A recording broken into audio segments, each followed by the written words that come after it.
I am a 41 years old male, single dad with a 13-year-old daughter Lacey. My wife died in childbirth and it's just been me and Lacey all her life. My sister has been a big help in raising Lacey, and we do keep in contact with her maternal grandparents. The issue started a couple of months ago when Lacey started her period. I knew this day would come, so I spoke to my sister, my female best friend and my mother-in-law to be well prepared. I gave her the talk with her grandmother and aunt there. I buy her pads and tampons. I even have Midol and heating pads ready for Lacey when she needs them. The problem began when I began to notice a smell coming from Lacey's room. I went in to investigate and found pads and tampons openly disposed of in her wastebasket. I checked her bathroom and it was worse. She had her blood-stained undergarments in the tub. I took out her trash and did my best to get rid of the smell, but I didn't know what to do with the underwear in the tub. Later, I noticed bloodstains on the couch. It took a while of cleaning, but I got them out. I figured that was the end of that. It happened again last month, when I noticed Lacey's room was stinking again. And I saw she didn't even wash the underwear from before. The bathroom was unbearable at this point. Then earlier this week, I saw bloodstains on the couch again. I sat Lacey down and told her that she had to learn to properly dispose of her feminine hygiene products and wash her underwear, as the smell was becoming too much. And to be careful of getting bloodstains on the couch or anywhere she sits. I also noticed her sheets had a lot of bloodstains and brought this up too. I also let her know that it was okay to get blood on things as long as she washed them. And I wouldn't be upset if I saw her bloodstained items being washed. Lacey immediately blew up at me saying that periods aren't gross and that I was period shaming, and that I needed to educate myself on menstruation. I then got texts from my sister and mother-in-law scolding me for making Lacey feel ashamed of her bodily functions. But I honestly wasn't trying to convey that periods are gross. I was trying to convey that her hygiene needed to be addressed and that the smell was becoming unbearable. I just wanted to make sure that Lacey knew how to properly dispose of pads and tampons without it smelling, and that I wouldn't be annoyed if she washed her blood-stained items. We have washed the sheets with hydrogen peroxide and purchased some OxyClean for future instances should we need it. I have asked her aunt and grandmother about, and they'll be able to give her more info as different hygiene products she can use. I am a high school math teacher, and we were creating a schedule for next year and divvying up workloads. I noticed I got almost 50% of the test creation and had 2 plannings missing from my schedule next year, for every one for the other 6 women in my department. There are 8 of us. My department head assigned herself nothing as she is managing and needs every prep. But that's another quibble. I am not the newest and in fact have seniority some of these women, but I'm also not the most experienced, so it's not like these are struggling new teachers who need help. So, I asked why it was divided this way. I was told, well, Ms. Millie is pregnant and the rest of us have families. If you have to stay late, it's no big deal. I can go to my principal and deal with it that way. What they've done actually breaks the union contract. But I really was offended by this. I tried to explain my offense, and they literally stared at me gobsmacked. I actually want to know how to discuss this with them. These are all women who I have previously gotten along with and liked. When the last one, Ms. Millie, got pregnant this year, there have been some conflicts. She is in my grade level. And they made me take on some of her work basically because she had some complications. This I did, but I think planning for me to do more is very different than an emergent health issue.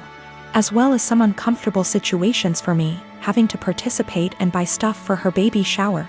When I'm not really into those things, but I did so to not cause waves.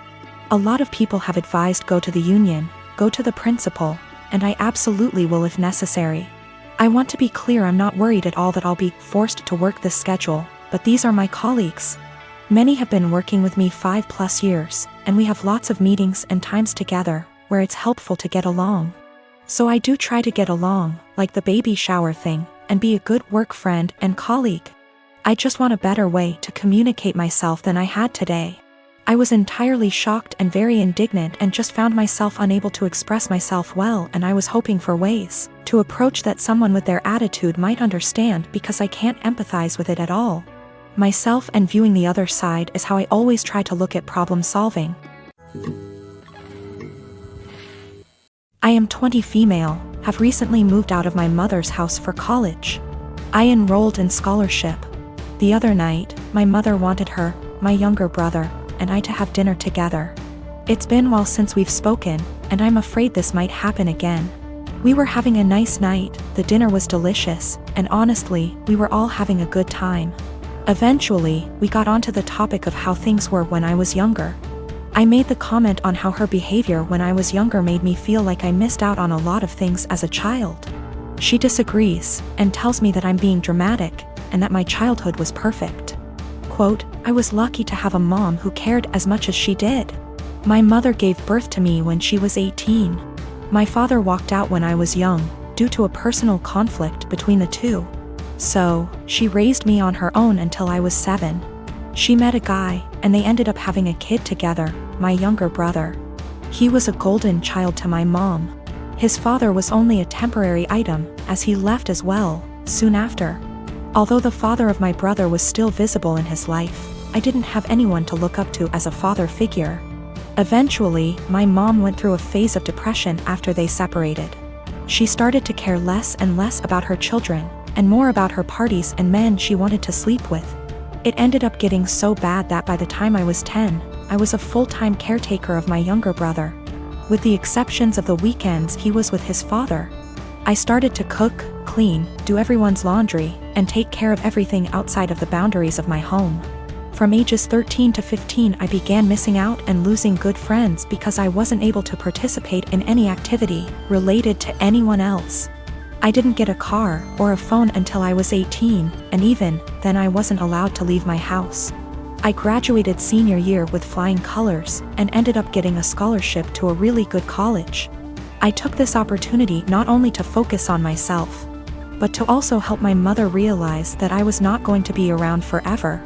When she found out I got the scholarship, she threw a fit and told me I wasn't allowed to leave my responsibilities here at home. I left a week after the conversation. I did make sure that my younger brother was safe with his second guardian at the time. My mother and I talked on some occasions but never really kept contact. We got together, and you know the story. She told me I am an asshole for saying that she never really took care of me or my younger brother. I told her that eventually, she will need to get help and stop victimizing herself. But I'm starting to feel guilty, and that maybe I was dramatic after all. I've officially decided that I no longer need my mother in my life at this point in time.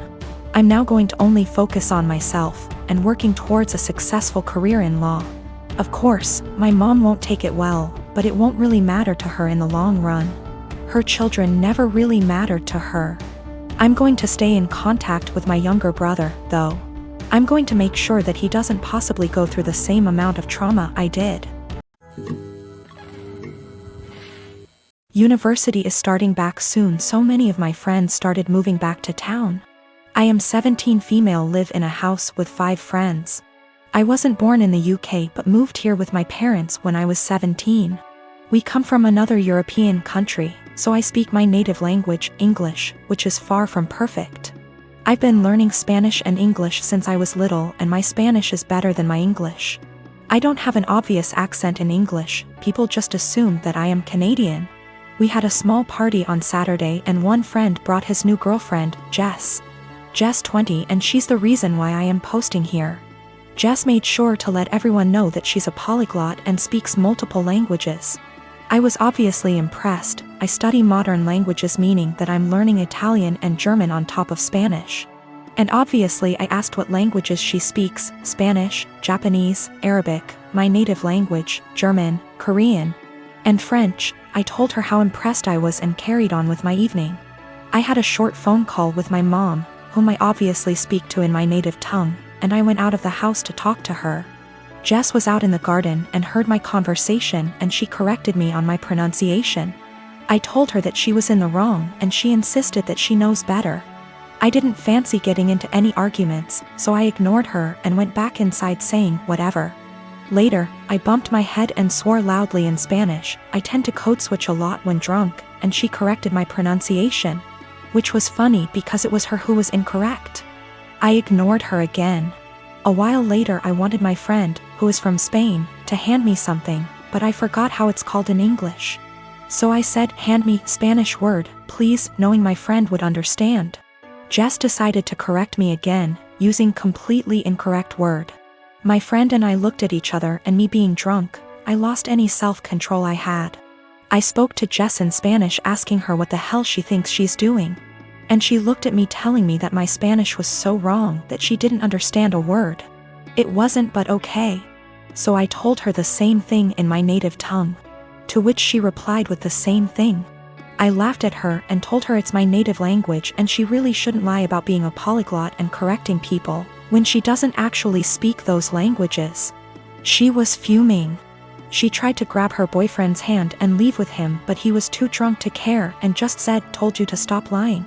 I don't know how she got my number, but she called me this morning screaming what an asshole I am to humiliate her like that, and if she knew I spoke the language, she wouldn't have corrected me. I do feel bad now. I realize how humiliating this must have been for her, but on the other hand, she shouldn't have been lying.